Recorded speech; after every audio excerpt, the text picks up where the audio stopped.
My name is Sarah O'Neill. My brand is Éadach, and I'm from the north coast of Ireland. So Éadach is inspired by the stories my granny told me when I was little. It's inspired by Irish myths and legends, social history, and especially women, because we have such incredible women in Ireland, and I love to celebrate them because I think for many years they were overlooked, and so I love to be able to celebrate them through my work. So Ireland is the main inspiration for my designs. It's everything about the island, especially the people. I think obviously it's such a cliche, but we are a nation of storytellers. You know, once you get us started, we can't stop. And it's those stories that I want to pass on. My granny told me all the Irish myths and legends as I grew up, you know, the likes of the Banshee and the Changeling, the Children of Lear. And I just thought I want to be able to pass on these stories. I'll never be able to tell them as well as she does, but the talent I do have is artwork and drawing. So I thought, well, if I could illustrate these legends and I could use then fashion as a vehicle for storytelling. So that's what I have done, and it just gives me such joy to see people wrapped in our stories, and especially on a global stage then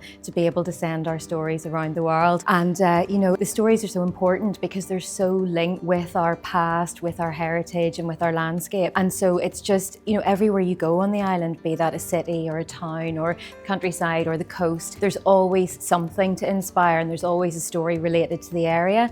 And many of those stories haven't been written down. You know, many of them are still, you know, just told by word of mouth, and, you know, or maybe told over social media. So to be able to gather those stories, put them all together and bring them out in a print is just an absolute joy. I'm a North Coast girl, so of course I'm always going to say the North Coast, but then my mum's from Dublin, so I would have spent a lot of time there as well growing up, so I adore Dublin. And I lived in Belfast for 15 years, so honestly all of those places, I take a lot of, I do a lot of work in both Dublin and Belfast, so I'm there quite often. I do a lot of research in the Linen Hall Library in Belfast, which is an incredible space, and I spend a lot of time in Dublin as well. And I love the Yeats exhibition in the National Library. Is incredible. Yeats has always been a real inspiration for me. I love the way he saw Ireland, so it's always kind of a bit of a touchstone to go back there every year. And then I take a lot of that inspiration from the cities, and even just walking around and looking at the architecture. You know, Belfast has some beautiful Art Deco architecture. Dublin obviously has the gorgeous Georgian architecture, bringing home all of those little details. And then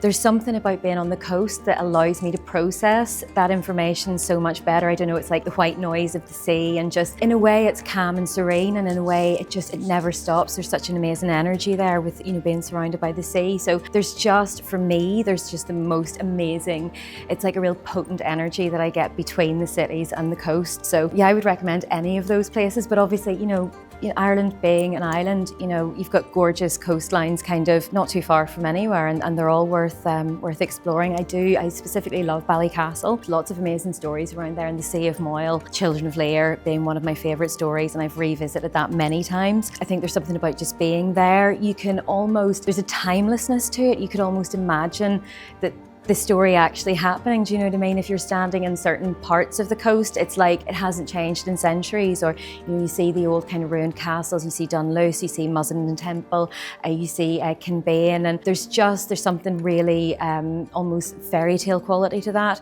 which I adore.